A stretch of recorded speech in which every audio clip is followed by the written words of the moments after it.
My Rinnai tankless water heater quit. We've had several electricians and plumbers come look at it, and they can't figure out what's wrong. So far they have deduced that the unit is getting propane and electricity. There are no blown fuses in the unit. The controller inside my house won't turn on. The screen went black, so there are no error codes. We've tried flipping the breakers on the unit and the controller. Nothing has worked. Is it possible that the controller has gone bad, or are there fuses inside the controller? I tried touching a volt sensor to the two tiny wires going into the back of the controller, but nothing happened, and I'm not sure if it should detect voltage in those wires in the first place. I am so frustrated. Hi, my name is. I have been in the plumbing field for 20 years. I will be glad to help you today. Did anyone try unplugging the controller and seeing if it works without the controller? It would just function on the default settings without it. No. How would I do that? Our controller is in the laundry room, and the unit is outside at the other end of the house. The connections are on page 6. Click here.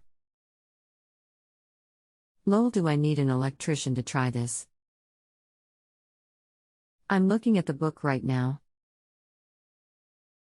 If the inside of my unit looks like the picture in the book, it's a wire that splits and two parts are attached with screws. It may end up working if you unplug the cable from the controller. Disconnecting the controller from the unit is going to require a little handiness. Is there a GFCI on the outlet that the unit is plugged into? Yes, the wires are connected with screws. It has been a while since I worked on a Rinnai. How old is the unit? It's 10 years old. Nothing is plugged into an actual outlet. The unit is attached to the brick exterior of our house.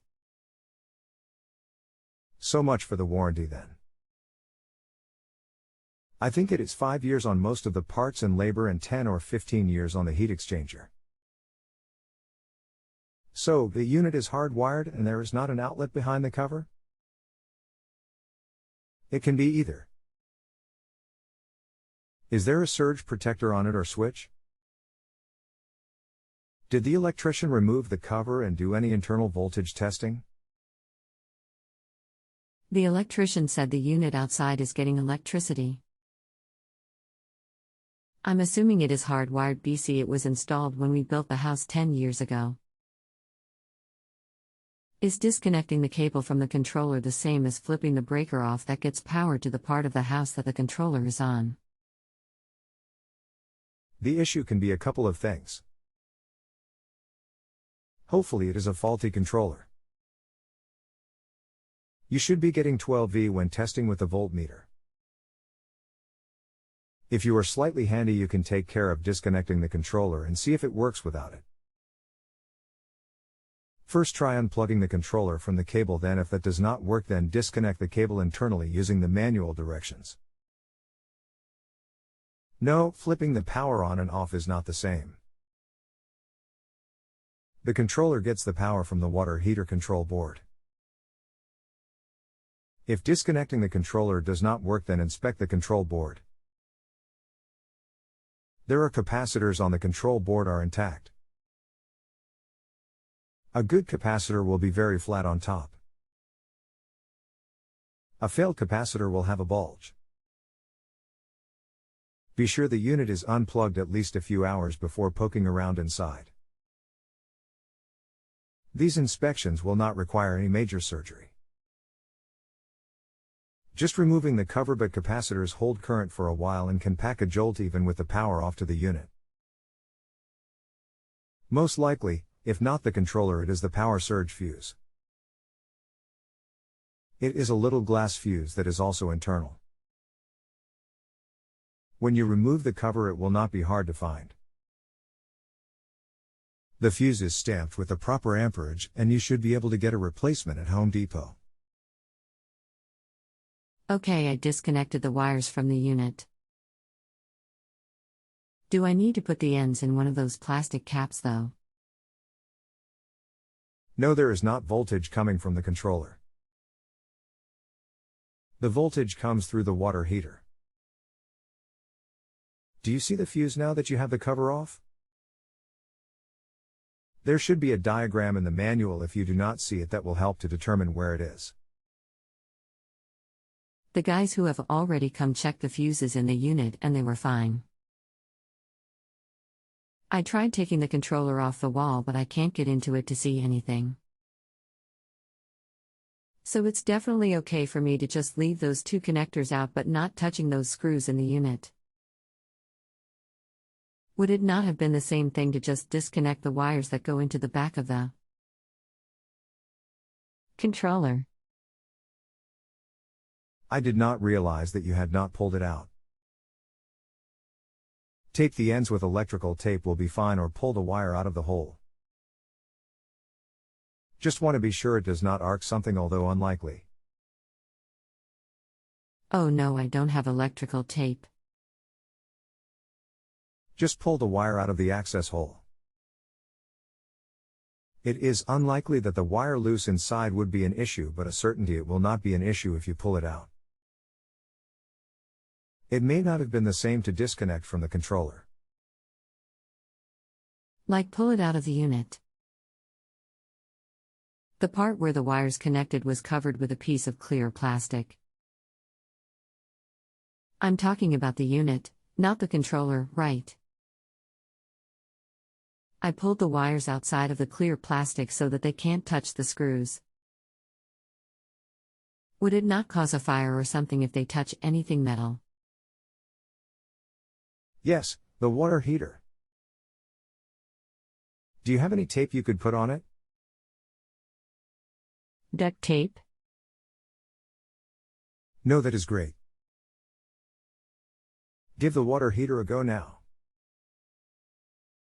Seems we are out of rhythm with our comments, eh? Gotcha. Gas on, power on, run hot and. No luck. Frown. To be clear, the electrician removed the cover and did some voltage testing inside, and also tested the thermal fuse and overheat switch. Oh wow, Ike, about those two. I only know that there is power going to the unit and the fuses are not blown. I was hoping that since the display on the controller is out, maybe that was the root of the problem.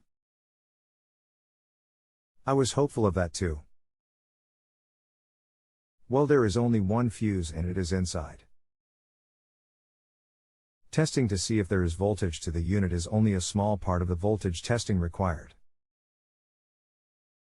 You have a multimeter?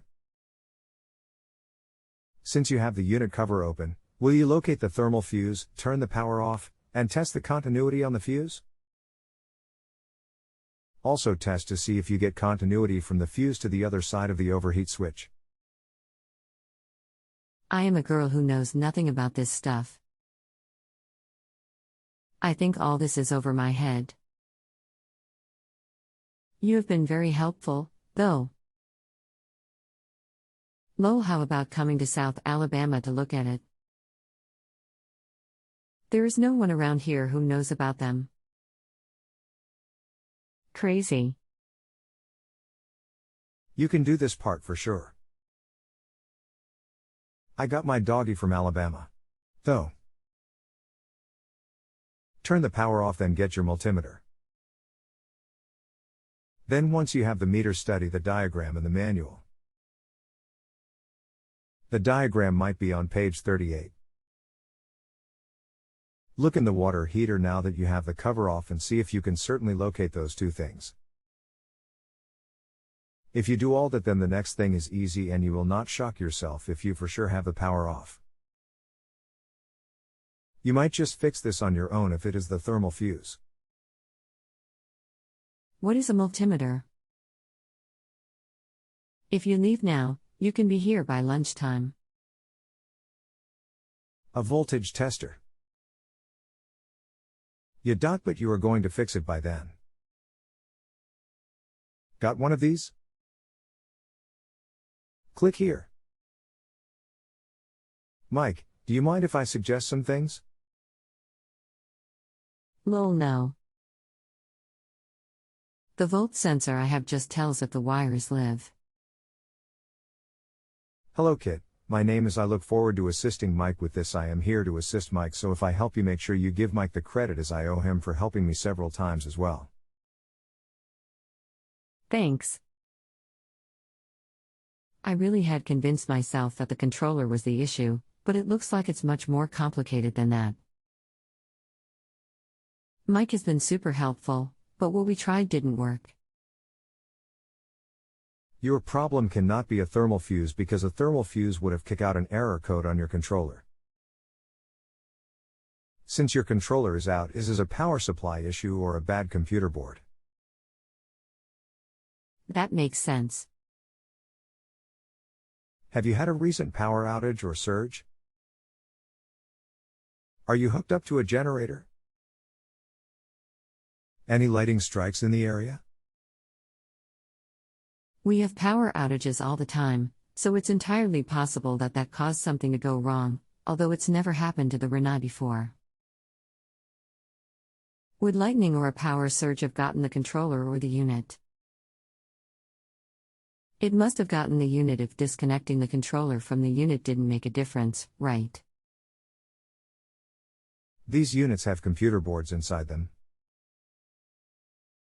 Power surges will destroy them just like a computer. 10-year-old unit, I bet it's a Continuum 2432. Can you verify the model number, please? It could have fried the computer board, which puts low voltage power to the controller. Model of the unit. It's an R85. Does that help? Yes. If it will not do anything without a controller attached, it's 95% going to be a computer board. Now, to be clear, did your electrician just verify the circuit breaker fuses or the internal fuse inside the Rinnai? The one inside is a 3 amp glass fuse that looks like an old automotive fuse. Do you know which one I'm talking about? That's good to know. Lightning or a power surge is entirely possible. It got the AC unit in February. How would I know for sure? Maybe a better question is, how would someone who is not extremely familiar with Rinnai tell if that's what it is? No one around here cows anything. He checked the ones inside the unit. I saw them. They do look like the ones in cars, and they were fine. I have one on my wall, I'll go take a picture. Okay, never mind the pics then. Y'all are the best. Rinnai computer boards aren't cheap, but better than a full replacement. Comments got out of order. How would someone around here who's not very familiar with Rinnai know if it's the computer board? I guess my comment made it sound like I wouldn't recognize a fuse. Sorry. There are no certified Rinnai service people around here. And number 55357 and number 56865. I am a factory-trained and certified repair tech for the 5 major manufacturers of tankless water heaters. If you go to Rinnai's website and put in your zip code, they will refer you to someone like me in your area. But you'd have to pay for their time, which means you might be better off just ordering it. They are easy to install. I could even do a video if needed. Come to South Alabama? I'd love to. Love Southern cooking and hospitality. I know, right? Lol, you seriously think I could install a computer board in a Rinnai? If I did that, I'd want a shirt made saying I did it. Start sewing because I'm certain you can. But if it was lightning, my insurance might cover it. Are you near mobile? Nope. Southeast Alabama? There is a market for you here. There's a market for me everywhere. I have worked on these things in 4 states. Near Dothan? 10 minutes away. I put in Dothan zip and there truly aren't any within 50 miles. I know. Frown. There's a guy in Tallahassee who works for Feral Gas who is supposedly more familiar with them than anyone else. May get to pay him to drive up. Ike if he's certified though. It's up to you, but you can call Rinnai's troubleshooting number. Have a multimeter and they will walk you through proving the computer board is bad and then sell you a new one. Okay, that may be what I do. You've been awesome. I do at least feel like I know what's wrong. Everyone who's looked at it has been completely stumped. How much do new computer boards cost? Well, like I said, I'm fairly certain it's a bad computer board. I don't know because most the stuff I do is warranty. I'd expect $150, $200. I just wanted to help you both out. This is Mike's question and I'm not wanting to take away his opportunity. Ask for me when you need to replace the board. Thank you, thank you. You've both been amazing. Smile. Not a problem. Thank you for using JustAnswer. It's not giving me the option to rate Mike. It only shows you. Hold on. Ruo. Okay, you're back up there. Thank you both. You are very welcome. Thanks, Wade, for chiming in too. Not a problem. Good night to both of you. Y'all are just the best. Smile. We do this to help. If you have a home improvement or appliance question and want to chat with an expert now, visit justanswer.com/YTHI.